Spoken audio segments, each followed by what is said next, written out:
But when you're talking about relationships, there's no right or wrong. There's your perspective and experience, and there's my perspective and experience. So when we're talking about it, when we're working something out, like my husband and I, it's really important to remember that, like, there's no right or wrong. There's just my experience of this situation and your experience of this situation. There's what I need here and what you need here. And so when you're discussing these things, when you're learning how to deal with each other, it's not like this is the right way to do relationships. Like, this is what would be helpful to me. And so learning that language of, this is the right way to treat somebody versus I would really appreciate it if, as a favor to me, you would do this thing. It makes a huge difference on whether or not you're going to get what you want.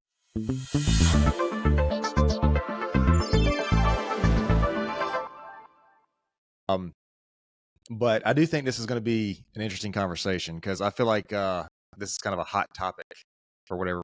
I don't know about marriage so much as dating. I know dating is a very hot topic right now. Yeah. Controversial. I don't know why you got a date to get to marriage for sure. What's that? I said you've got a date to get to marriage for sure. Well, why do you think is marriage as hot of a topic as dating? I mean, because there's like so many different, I guess, philosophies or schools of thought you can have about it. Like there's so many different opinions about it. People are like divided on a lot of things. Is marriage kind of the same way as dating or not really, as far as like the coaching aspect of it? I mean, there's definitely a lot of different opinions of how to do it well.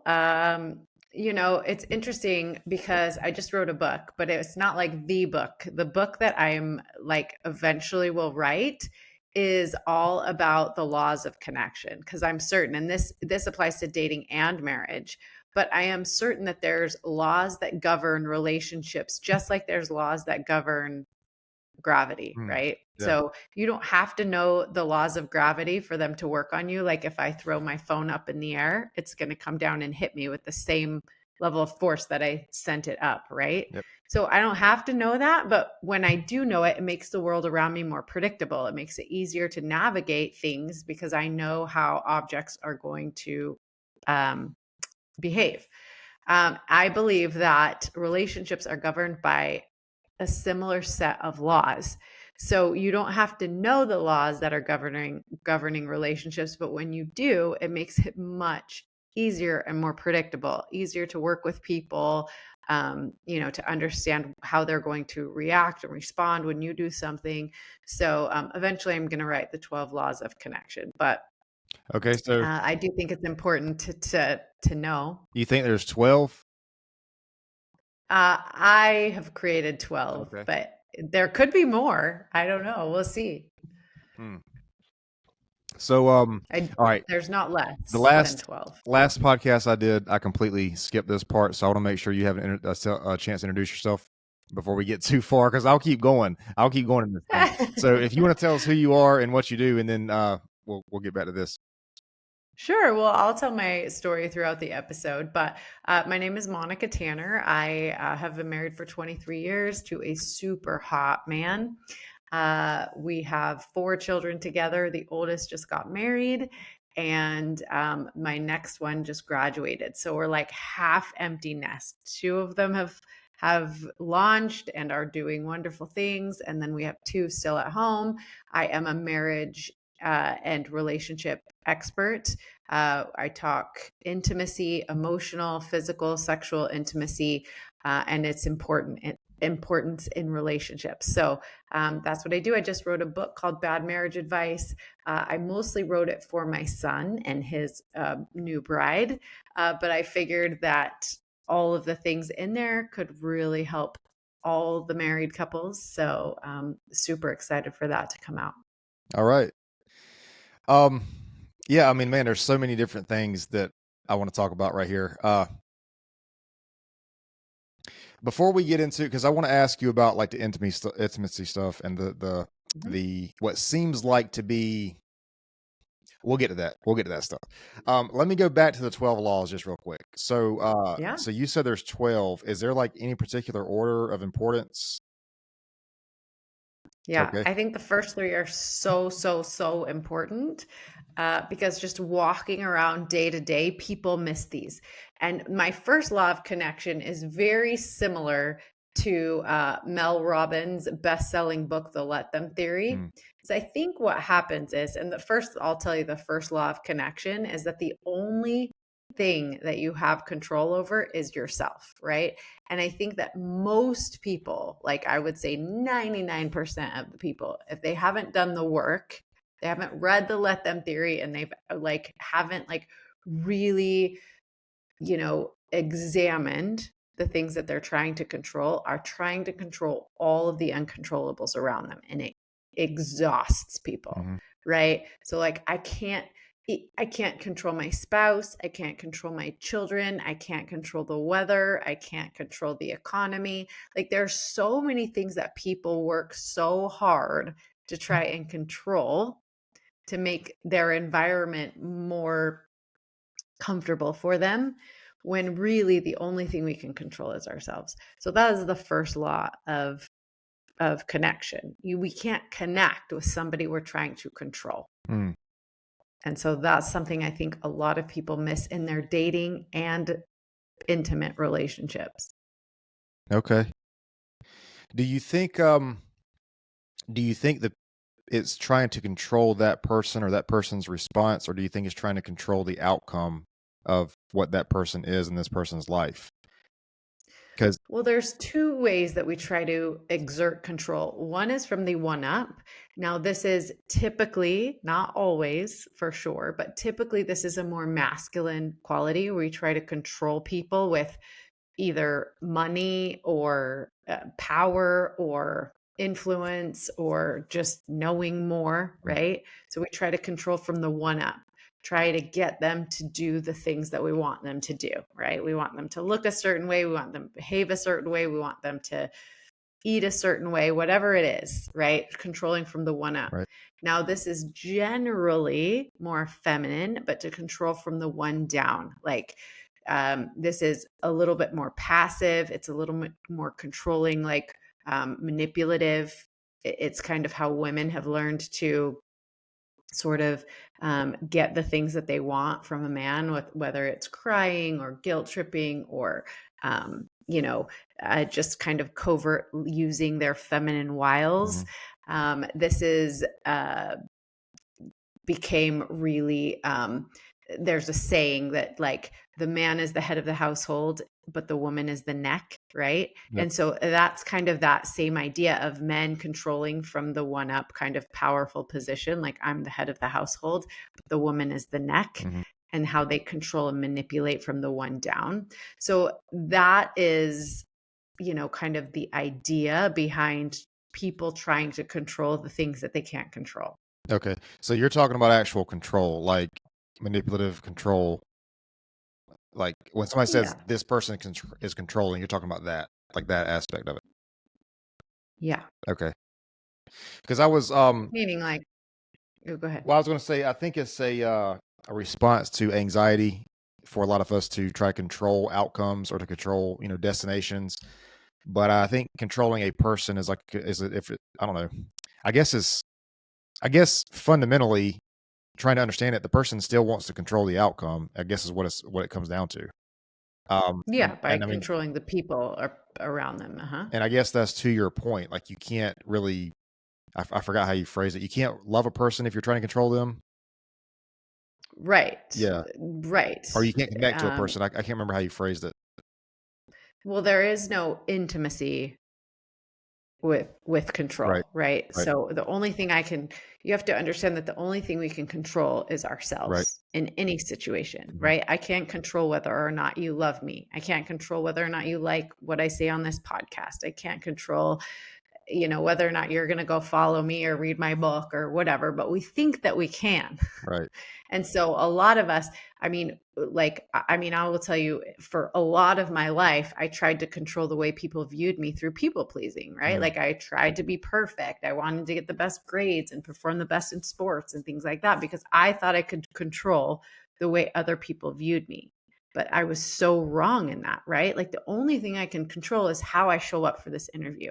I can't control what anybody else thinks about anything that I say or do or my hair or whatever. right? Yep. Yeah, that And so, that makes sense. I think that's where that's what I think of when I think of control.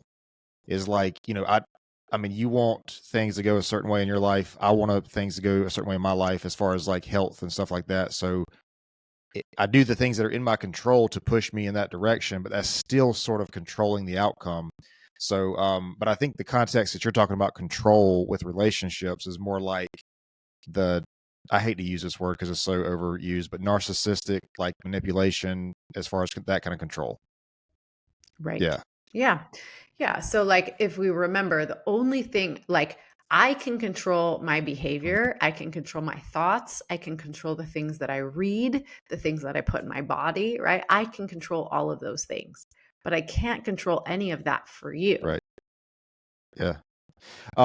What was the next law? Is there? I know there's like there's. We don't have to go through all of them, but I think you said the top three are like really big. Yeah. So, the second law of connection is, uh, I haven't gone through these in a long time, but the I can control my experience no matter what the circumstance that I'm in Mm. is. So this is a really interesting, and it comes from the work of Viktor Frankl. So Oh yeah. he was a Holocaust survivor, right? And he had some of the most horrendous things that you could possibly inflict on another human being to him, right? He had his family ripped away from him, all of his worldly possessions, his clothing, like all of his dignity was like completely stripped away from him. But he still kept a good attitude, right? He still controlled his experience in some of the most heinous circumstances. Hmm. So, like, I can't control the weather. I can't control whether or not it rains and I want to go on a bike ride, Yep. right? But I can control my experience of the rain. I can either like, curse it and be like, this is ruining my bike ride. It's ruining my day. This is the worst thing that could ever happen. Or I could go out and be like, this is so fun. I'm getting wet, but I'm spending time with my family. I'm on a bike ride. I'm out in nature. This is awesome. Yep. So our thoughts control our experience. So while we can't control so many things. We can't control how our partners are being in our intimate relationship. We can't control the weather. We like all the things that we try to control in the first law, we can't control. But what we can control is our experience of it. Mm. And so that's really, really, really powerful because I can tell you so many stories of clients who have very similar uh, circumstances in their life. Like their partners are similar, treating them similar. Their kids are making similar choices, but they're experiencing it in different ways because your thoughts are optional. Yep. So you have to go through challenges, but you don't have to suffer. So you can change your thoughts very easily. And that's what changes your experience in any given circumstance. Yeah, I like that. I talk about Viktor Frankl's book a lot, Man's Search for Meaning, on this podcast. Yeah. I've read it a Yeah. couple times. It's pretty phenomenal. I think it's interesting to me that a person can be in a situation like that and still attempt to make something positive out of it. Um, the Alexander Solzhenitsyn was another guy. He was in the Russian, or I guess the Soviet Union concentration camps. He had a similar book, but his is a lot longer. But yeah, I think so. When I hear this, I think of like your perception and your perspective of whatever the thing is, Mhm. and I think that's very important. What's the third one? Do you know the third one down from the list? I just wanted to hit the top three just really quick. Yeah, so good. So the third one is um, your brain will find evidence of whatever it is you look for. That's not how I phrase the law, but that's the gist of it. That's how I teach it. So, again, I talk about giving your brain really good problems to Hmm. solve and seeing the good. So, a lot of times people will wake up and like think things about their partner, like, oh, my partner is fat and lazy and my relationship sucks, right? Now, if you wake up and think that, you basically primed your brain to find evidence of that throughout your day and your life, right? Like if you think my partner's fat, you're going to see them as a slob. You're going to, be annoyed by the things that they eat and, how they dress. And, you're, if you think that they're lazy, you're going to notice when they sit down on the couch and when they're not helping and all of those things. You're basically telling your brain what to find. Mhm.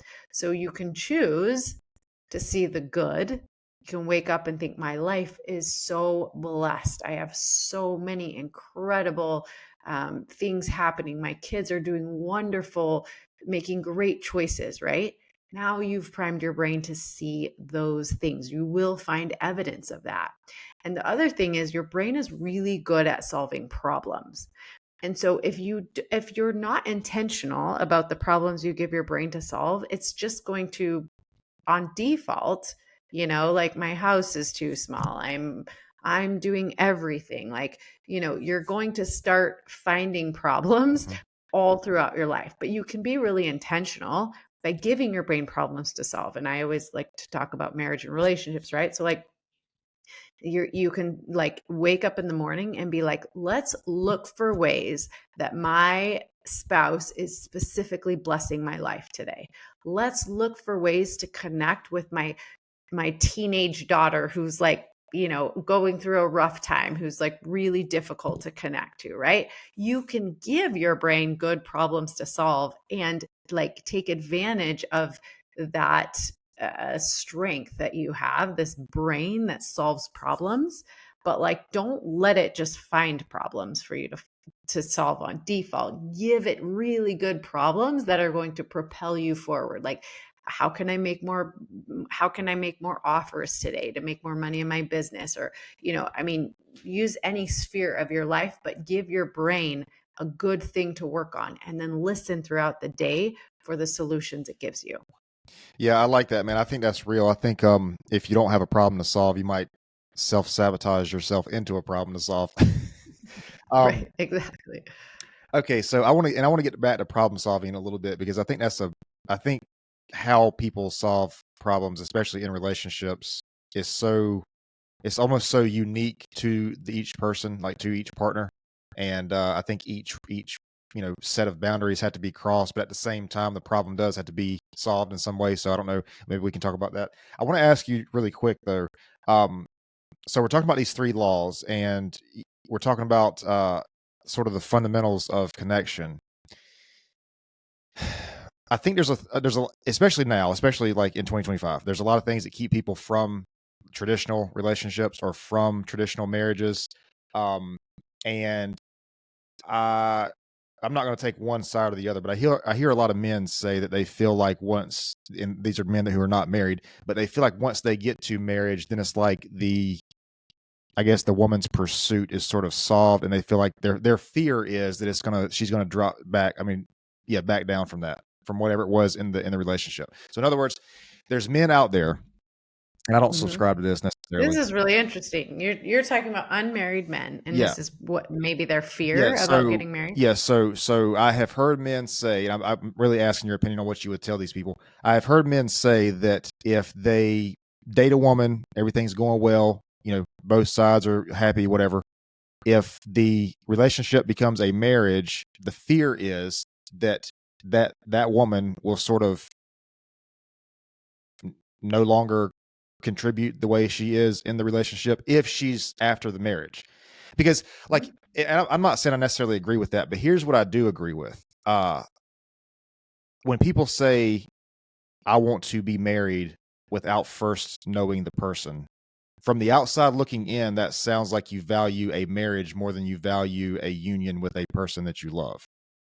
And Mhm. so, like what I've always said is, I don't know if I'm going to get married. I mean, I won't know until I meet a person that I know I want to marry. But Mhm. for a Yeah. person to say that I want to be married one day, then is this person sure that they're after the marriage and not, or they're after the person and not the marriage? Does that make sense? Sort of. But okay, so let me kind of I feel like there's so many directions we can go on this topic. So tell me if this is like kind of where you're headed. Okay. So The thing I would say, the thing that's so cool about marriage that I literally don't think that you can experience this, grow this way in any other institution, experience. They call marriage a people growing machine. And the reason for that is because marriage will challenge you in every possible way. So I think there are some definite advantages that you can give yourself to not kind of revert into that kind of, not like we're locked in now, so we don't actually have to try anymore. I think that there's definitely some things you can do to set yourself up for success, to not, kind of fall into that rut, or I call it roommate syndrome or whatever that is. But the reason why marriage is such a people growing machine is because there's something so magical about choosing to spend your life with somebody. Like, the thing about passion and intimacy is it has two sides. It's like this love and predictability and comfort and just warmth with somebody who is going to be there. Like that kind of commitment that comes with marriage. But also, and this is how you keep the passion alive, and this is what people a lot of times are missing before they work with somebody like me, right? To get to kind of ignite the passion again, is there also needs to be some kind of separation, some mystery, some unknown. That's what keeps that passion alive. So you want that comfort. It's like waking up every morning next to your best friend in the entire world, somebody who holds your history, somebody who has seen you at your best and your worst, who chooses to be with you anyways, like that kind of love and security. Mhm. And also this idea that at any time, this person could choose to be with somebody else, or this person could die, or you could lose all of it, right? But it's also that mystery of not knowing. It's the separateness, right? It's why we don't spend 24 hours a day with our partner. And it's why, we maintain our hobbies and like things like that. It's like maintaining this separateness, this thinking differently.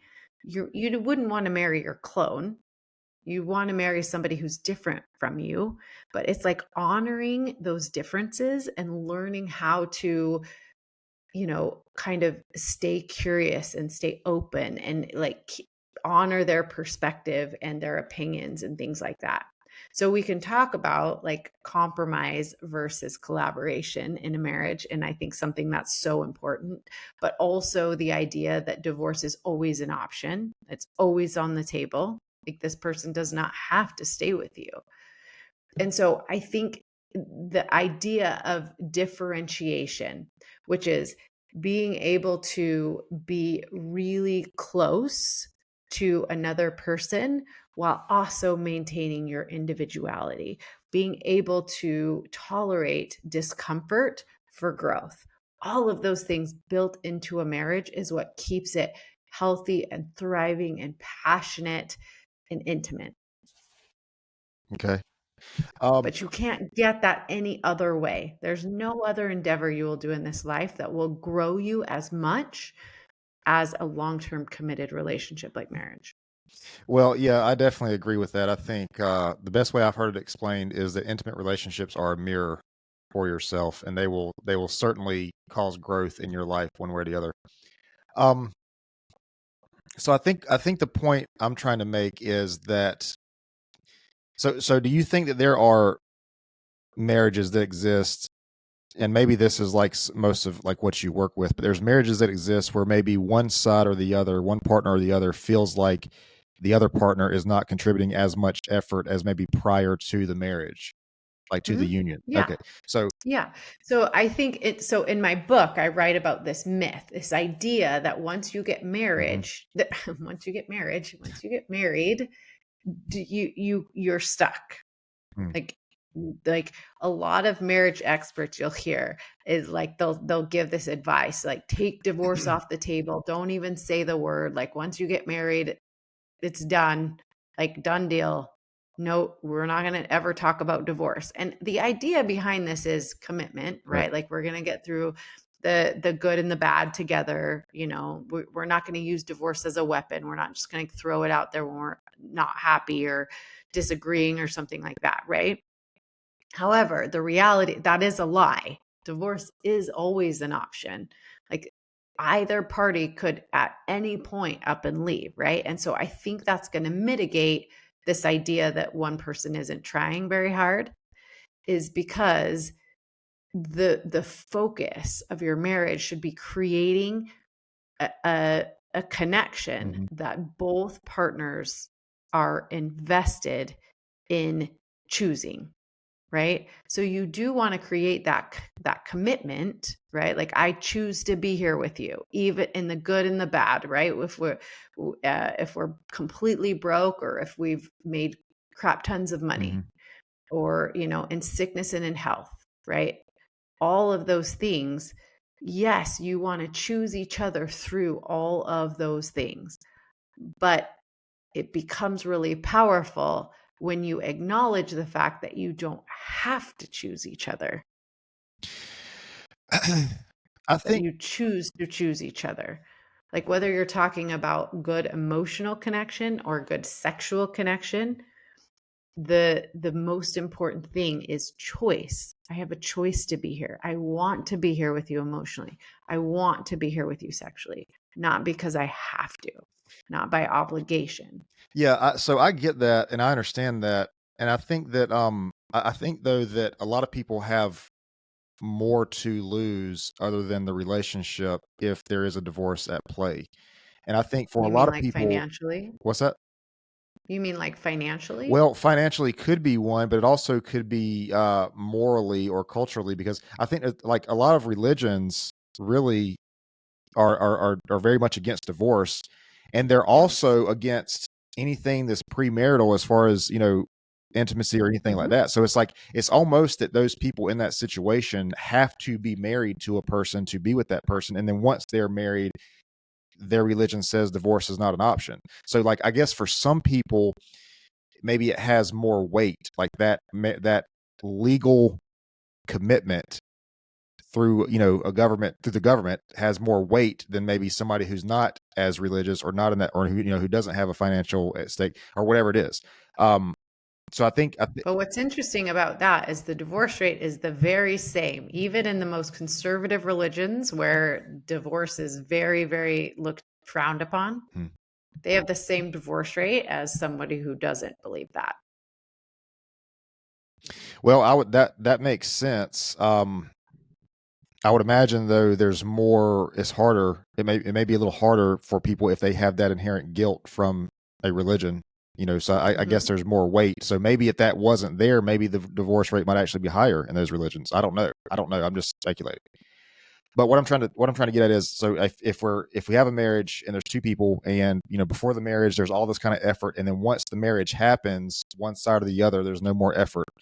Like you hear a lot. So I've talked to coaches who help men through divorces. I've never really talked to Mhm. a woman who does that for women, but I've heard Oh, there's that, lots of kind of like, them. what's that? There's lots of them out there. Yeah, I've heard that, kind of one of the things is the guy gets in the relationship, gets comfortable, and stops working on himself, and doesn't prioritize maybe some of the things that he should. And whether or not that leads to divorce, I don't know, but I do think that, I think it's healthy to continue to work on yourself and contribute to the relationship. I guess what I'm trying to get at is, if a person's in a marriage and they no longer do the things that maybe led to the marriage, I think that's, at least from the outside looking in, that's a big concern. It's a big fear. It's like, well, It you is. go and you commit your life, even though divorce is still an option for a lot of people. You commit your life to this person, and it's like everything that happened before the marriage is now different, because Mhm. I don't know, maybe it's just a comfort thing or like a sense of security because of the marriage. I don't know.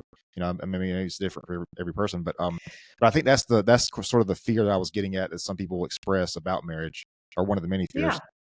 Yeah. Totally valid, right? But here's the thing.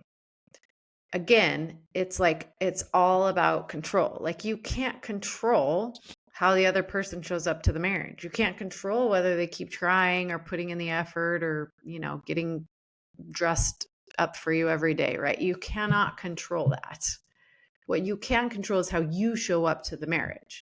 And you can have lots of conversations about that. Like if it sounds like that's a very real fear for you and some of your friends and people that you've talked to, right? And so it's just a matter of having that conversation like, hey, listen, one of my fears about, marriage is like that you will stop trying or I will stop trying or we're going to get really comfortable here, right? And so maybe you put that out all on the table. You have some really deep conversations about that and say, "Hey, how do we deal with this in our marriage? Like what if, I feel like you're not trying anymore?" Mhm. Or what if I lose the motivation to try, right? How can we continue to inspire each other to work on ourselves, on, our fitness, our, uh, you know, bettering ourselves for the sake of the relationship, right? And so that's just something that you kind of put into place before you make the commitment. And you talk to them like, are they somebody who's going to really continue to put in massive amounts of effort? And but the reality is the only thing you can control is how much effort you're putting in. Mm. Yeah, that's kind of why I was saying I think the person has to come before the desire to get married. Because if you say I want to be married, what does that even mean? Because I don't think that I mean, you know what a typical marriage looks like. You know what you would idealize it to be. But I think until you meet the person that you can have these kind of conversations with, I don't know that you're gonna, I just don't know if you're gonna know that. Um, Of course. but Right. I mean, I wouldn't say it's at least from where I'm coming from. I wouldn't say it's a fear. My thing is mostly the legal government aspect of it. That's what I'm not really entirely crazy about because I don't understand. And I know you can do this through prenups and all that, but like I don't understand why it, there's marriage laws and there's laws that like govern marriage. And I'm not an attorney in this space, so I don't know. But like there's laws that govern how a marriage should be, and it's a union between two people. So why do these two people not decide what the parameters or the rules of this relationship are? Whether that's through the exit, through the divorce, or whatever. And I know that you can do that through prenups. There's a freaking wasp in my house, bro. I had my door open earlier, and I think there's a wasp in here. Uh, anyway, I just don't know why. Like, why can't it be that these two people sort of decide for themselves what the rule set of that relationship is going to be, and not so much a copy pasted version from a legal system? I think for the most part you do. I mean, I think depending on the state that you live in, the divorce laws are pretty, like standard, but if you don't go through the legal system for a divorce, you can get a mediator who will, you guys can figure it out according to what works for you. But I mean, I'm not read up on any of that either. Yeah, I'm not like I know it sounds this way, but I'm not necessarily anti against marriage. I think marriage is can be a beautiful thing. I think the motivation behind it needs to be in sync with both partners is all I'm getting at. And Yeah, it works for some people and some people it does not. But I think that I definitely don't think it's something you should just jump into, you know. agreed. But I think I think what really a lot of this stuff comes down to is we've kind of already touched on this. What I consider to be three fundamental pillars of a relationship, which are communication, respect, and then intimacy as it's tailored to the partner as they need it, because that's literally different for everybody. And I think Mhm. if I just and I'm not the dating coach or relationship coach or the marriage coach, but I think if every relationship has those three, that's a very strong basis for a strong relationship. Yeah. Um, and I think a lot I don't know why. It's just I feel like communication about that uh is probably maybe the hardest part for a lot of people, communicating that. Mhm. Agreed. We're not taught communication skills Mm, anywhere, right? And so it is something that you have to learn and practice, just like any other skill, like dancing, reading, Yeah. writing, any type of sport. It's not something that you're just going to accidentally get really, really proficient at. You're going to have to learn the skills. You're going to have to practice them. You're going to have to mess them up and you're going to have to try again. What so what do you think is like with the people that you work with, what do you think is a common issue? Like I know there's probably many, but like what's something that just stands out, like a really common issue between married couples? Mhm. I think not putting intention behind what you're trying to create. So I Mm, think what happens is we get married and it's like everything is so wonderful. You have the big wedding that, is exactly what everybody, what you wanted. You create this wedding, you put so much intention behind making every little detail of the wedding mhm, perfect. And then life hits.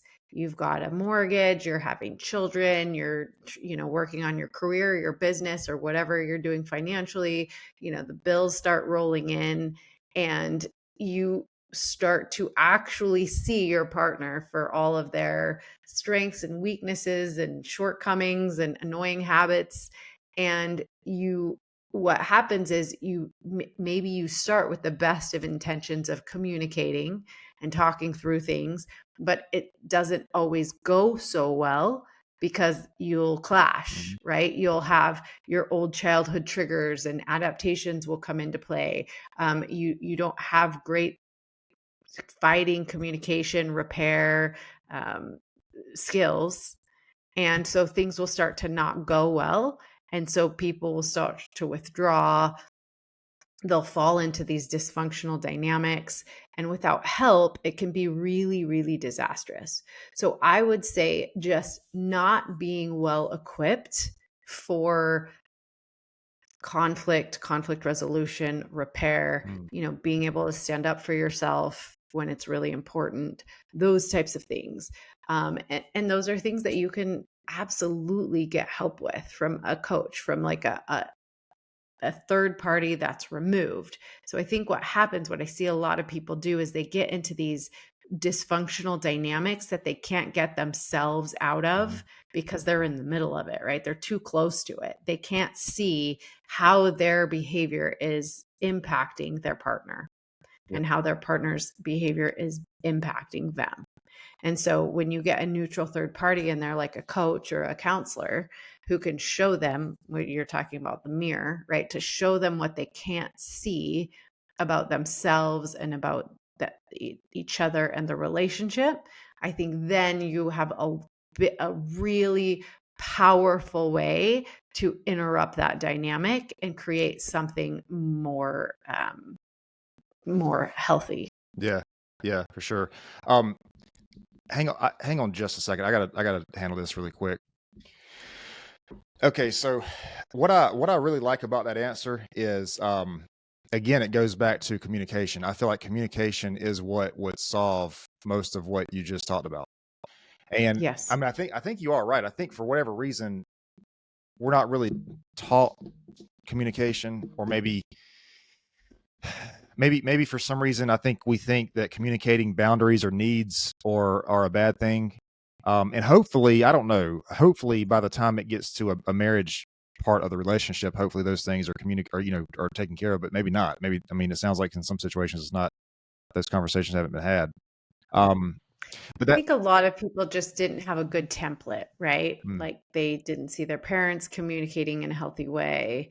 And they don't understand that communication in a relationship like that is different. right. So I work with a lot of high powered individual couples, right? So where a lot of times it's a man, but sometimes it's definitely the woman, right? Who goes out into the world and is super successful. They make a lot of money, they solve problems, people look up to them and respect them, right? And so they are very good, well equipped at communication when it comes to solving problems, making people money, getting people what they want, right? So they've been very successful in the world. This is why really successful people often really struggle in relationships because they come home and the problems they're facing at home are not problems to be solved. So they come home into the chaos of kids, and their spouse isn't necessarily you go out and you're dealing with your clients and your employees, and you're paying them to do what you're asking them to do, Right. right? And so they respect you and they listen to you and they do what you ask them to do. And then you come home and your spouse is like, I need you to take out the trash, I need you to wipe Johnny's nose, make sure he gets to soccer practice on time, right? And you're like, wait, what? And there's like a lot of chaos in your house and there's nothing to solve. It's like being present. It's a completely different skill set. Yeah. It's being able to listen to your spouse talk about endless problems and not solving them. Mm-hmm. It's really hard for high functioning, successful people to do because it's different. It takes a whole different skill set. It's being able to experience the chaos and be present and just look at your partner from across the room and be like, hey, this isn't going to last forever. These kids are going to grow up. We're going to miss this, right? It's not like, let's put in some systems, let's get this solved, let's do this, right? That's what you're used to doing in the world. Right. That's what you get paid a lot of money to do. But you come home and that's not what's needed. Mm-hmm. What's needed is just to be present. Yeah. It's just to not solve anything. It's just to be there and to love and to witness. And so high functioning individuals have a lot of it's hard. It's definitely more challenging to just be at home and to not solve the problems. Yeah, it's crazy that you brought that up because that's actually where I was going to go next because we were talking about problem solving earlier, and I wanted to get back to that. But yeah, I mean that's like so being a business owner and an entrepreneur, and like you mentioned problem solving. That's a lot of what your day to day life is about, and it's really hard sometimes to flip that switch, um, especially when you're doing it so long, like throughout the day with different people, and that's just like you're in that mode. Sometimes it's really hard to flip that switch, but that's a very important switch to be able to flip. Yeah. And I teach people kind of like, you're probably too young to know this, but the reference of, have you ever seen Mr. Rogers' Neighborhood? Yeah. Well, I remember Right. it vaguely. Yeah. Good. Well, I grew up on it, right? And so in the opening part of that show, Mr. Rogers comes in, he's singing a song, right? But you watch him and he takes off his sport coat and puts on like a house sweater, and he takes off his loafers that he's been wearing throughout the day and he puts on house slippers, right? He's changing who he is. He's kind of taking off his worldly persona, like what he was doing beforehand at work or whatever, the problems he was solving and, all of that. And he's coming in to be present, to like teach us and to just be with us. Right. And so I teach entrepreneurs, whatever, like for me, I work at home, right? So I'm here, I'm working with clients, I'm doing podcast interviews, like I'm not dressed in a certain way. And usually I'm wearing these big earrings when I'm working. But when I leave my office and I turn back into the wife and the mom and the, friend, I change something about my appearance, whether it's my hair, whether it's the earrings I'm wearing, for, whether I'm wearing a hat or not, like I'll change my shirt, whatever it is, to kind of give myself a physical representation that like, this is a different skill set now. Right. Like now I'm just being present with my family. I'm just witnessing, I'm loving, I'm it's a different capacity. Yeah, no, that definitely makes sense. I think something too that I've brought up before on the podcast, we think about like our partner or our ideal partner, and this person has specific traits. I think I bring this up a lot, the law of polarity. So that like there's an opposite of everything. There's a polar opposite of everything. I think there's maybe positives or negatives for some of these things that we're talking about. Like if a person is a natural problem solver, that might be one of the Mhm. reasons somebody is attracted to them. Like that might be because they're able to do things, go out in the world, do whatever, make things happen. That might be one of the Yep. reasons they are attractive. However, Yeah. um, and it's not the partner's problem, it's the one who is the problem solver. This is their responsibility to learn how to flip that switch and not make Mhm. it to where everything is a problem to solve. The same thing is like with like drive or ambition. Those can be very positive traits, but if pushed in the wrong direction in the wrong environment, cannot be, you know, cannot. I mean, just same thing for a person. If a person who has a very good sense of being able to be present and just be aware of things, well, not every situation is going to require that. You know, sometimes you might have to take action or do something or whatever. So it's like the law of polarity and It's all these. knowing, It's yeah. the what? It's knowing when each skill set is Yeah, needed, yeah. right? But I think it's just important though for us to look at our partner and say that like they have this trait and this trait has a potential for either direction. And so it's definitely the person with the trait. It is their responsibility to put that in the right direction. It's not the partner's, but I'm just saying that's something I think to be aware of. Because it's like, man, you know, because I think if you're attracted, if one thing that attracts you about a person is their ability to access their emotions and be aware of their emotions, well, there might be some emotional times in there where that person expresses emotions that you don't really understand or you don't think like you don't know what's going on, but that's just part of that. You know what I mean? And so I think that we Mhm. just have to be, I don't know, maybe I don't want to say because and let me just say this: I'm not trying to excuse bad behavior as far as like excessive problem solving or not being present or whatever. I'm just saying that I think there's different, it's like a spectrum. I think there's different ways that these things are expressed. And I think the person with the trait, I think if they have that awareness of that and can flip that switch, like what you're talking about, I think that's where it makes the difference between the right direction and the wrong direction, or the right time and the wrong time. You know. Right, right. And there's this really cool thing about relationships that they're subjective. Like there's no Yep. objective reality in relationships. Like you hear sayings like you can be right or you can be married, right? Like in business, or if we're talking about math, there's a right answer. Hmm. Like there's a right and a wrong. Like if you're talking about physics or math or whatever, like some people really like that because there's a right answer and there's a wrong answer. But when you're talking about relationships, there's no right or wrong. Right. There's your perspective and experience, and there's my perspective and experience. So when we're talking about it, when we're working something out, like my husband and I, it's really important to remember that, like, there's no right or wrong. There's Mhm. just my experience of this situation and your experience of this situation. There's what I need here and what you need here. And so when you're discussing these things, when you're learning how to deal with each other, it's not like this is the right way to do relationships. Like, Yep. this is what would be helpful to me. And so learning that language of, you know, this is the right way to treat somebody versus I would really appreciate it if, as a favor to me, you would do this thing. Yeah. It makes a huge difference on whether or not you're going to get what you want.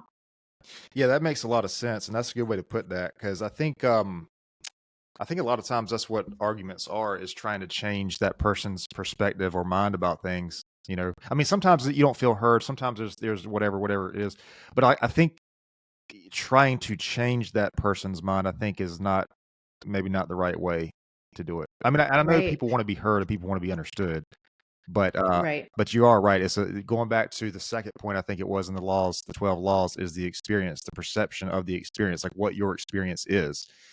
And Right. you said it the best way. My experience is not going to be your experience, and vice versa. And you have to be able to understand that, I think. And I think trying to, having a little empathy and trying to figure out why that person sees it the way they do and what this means to them.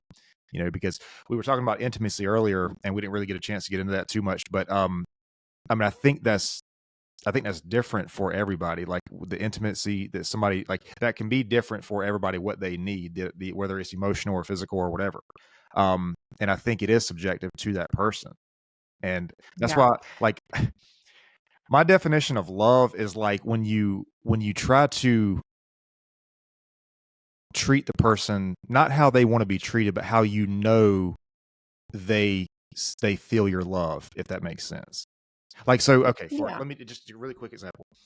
Somebody says I love you or I have love for you or whatever, like you have that emotion for them. But if Mhm. there's little small things that you know that you do for this person that makes them feel cared about, and you do those things whether you think they're relevant or there's any significance to it or whatever, I think that is the act of love. Mhm. Especially I think especially if you don't see a purpose in it and you do it anyways. Like, well, she likes, I don't know, something simple. She likes when I take my shoes off at the door or whatever. It's just like those little things. I think that is the act of love, even especially when you don't agree with it or maybe it doesn't make sense to you or whatever. I mean, you know what I mean? That's because it's easy Yeah. to say I love you or I have love for you, but I think a lot of times all that means is you just have emotions and emotional attachment to that person. But it's like the verb of loving that person, I think, is a completely different thing. Yeah. Let me tell a story that I think might bridge the two, like what we've just, all the things that we've just been talking Okay. about, the subjective reality versus like love and all of those things, right? So, my great mentor, Terry Real, who's the creator of relational life therapy, which is how I work with couples, tells this story about a couple, right? And this is like a perpetual argument that like people will fight about have the same argument for 40 years, right?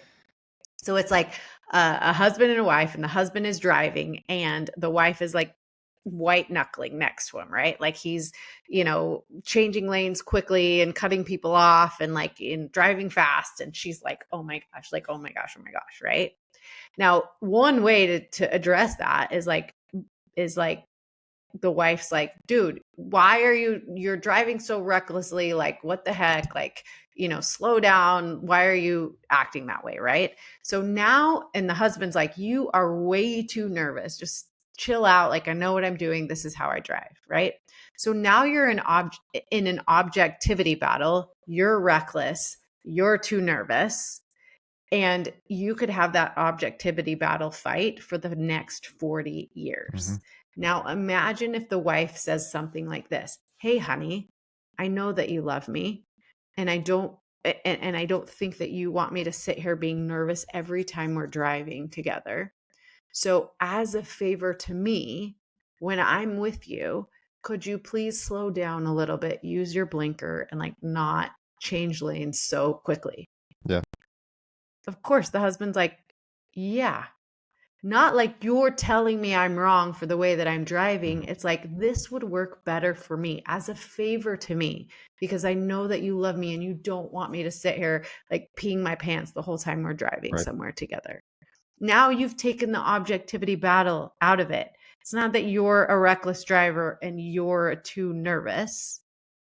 It's that this would work better for me as a favor to me because I know you love me. Would you mind doing this thing? Mm-hmm. Yeah.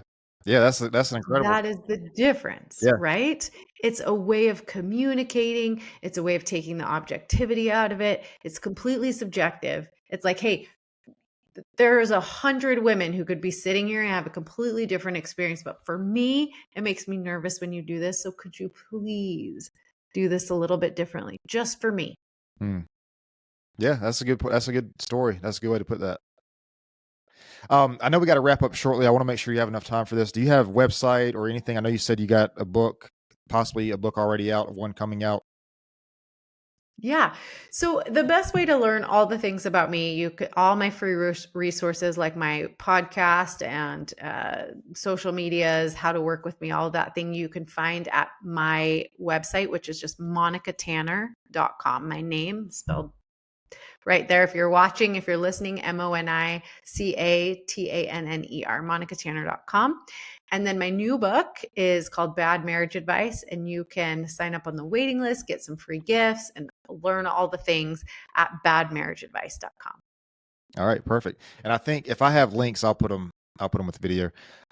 So all right. So one thing I ask everybody before we finish, if you could share one of the most important lessons you've ever learned, it could be from your career, your personal life, if you're comfortable sharing something. What do you think? I know it's hard to say, maybe the most important, but maybe one of the most important lessons. Yeah, and I think it's really important. I love this question because, really, one of the hardest lessons I think I've had to learn in my life is how to ask for help. Like Mm. I always wanted to just do things myself. Like I didn't want to put people out. I didn't want people to say yes to things that they really wanted to say no to. And that's part of this letting go of control, the things that I can't control, right? Yep.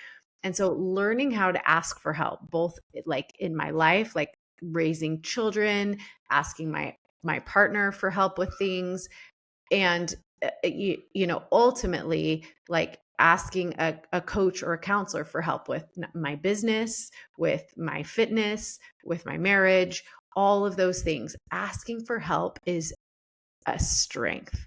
Knowing when to ask for help and allowing other people the opportunity to help and serve you is such a strength. And so I would say the most important lesson that I've learned in my life, and what I would like, you know, totally encourage people to think about, is knowing when it's appropriate to ask for help. Hmm. Why do you think, I agree with that. I think that's a pretty powerful lesson. Why do you think that most people can't allow themselves to be that vulnerable to ask for help? Yeah, like I said, it's a control thing, right? Mhm. We want to control the way people see us. We don't want people to think that we're weak, that we can't do it, that we don't know the answers. But is that Um, is that is that control, or is that pride, or is it maybe vulnerability, or maybe all of things wrapped in one? I think probably all of the above. I mean, I think for me, it was a control thing. Like I wanted people to see me in a certain way. And so for me, asking for help kind of opens the door for people not to see me as, somebody who's powerful and independent and, capable and all of the things, right? Mhm. But we all need help. And think about when you ask, when somebody asks for your help, I love it. Yeah. And I've also gotten to a point in my life where if I can't do it, I will let you know. Mm. Like I can control that. Like I have boundaries, and, of course I want to be able to help, but if I can't do it, I will let you know. And I think for me, I was always so worried, like, what if they really don't want to help? Of course they want to help. Yeah. Most people want to help. Or what if they say yes and they really, then they end up resenting it? Well, that's their problem to solve. Yeah. So being able to ask for help, you're not only it's not only a strength, but you're also allowing somebody else to serve and to get the blessings of that. So I think asking for help is such a powerful way to connect, create more intimacy. Like I know when I ask my husband for help, he loves to help me. Mhm. And I'm so grateful for that help. And it creates so much connection and intimacy. When I'm like, hey, I'm having a really hard time getting myself to the gym. Could you please, encourage me, help me, with my fitness, or help me get to bed on time, or make sure that remind me to eat healthy, whatever. Like, I'm going through something, right? It's hard for me to do this for myself. Asking for help is so powerful, not only for you, but for the person you're allowing to help you. Yeah, for sure. And what I've kind of learned too is people who are in business or maybe relationships or whatever, if people are sort of farther along their path than you are, they actually do enjoy helping you. People do enjoy helping people who are sort of, at the starting point or whatever. Absolutely. Yes. Um, but listen, I know you got to get out of here. I do appreciate the time and insight. I will, if you can hang out for just a second, I'll explain to you how I upload this thing. But I do appreciate it. Sure. I'll make sure I drop all the links in the videos and stuff. But it's been nice talking to you. Awesome. Thank you so much, Cody. Um, Okay, let's be super. Hey everybody, listen, I really appreciate you guys tuning in today, man. If you like the content, if you found this episode useful, you can visit us on social media. That's YouTube, TikTok, Spotify, Amazon Music, Rumble, Instagram, Facebook, and Google and Apple Podcasts. There you can like our videos, follow, subscribe, and share. And again, we appreciate it. We'll see you next time.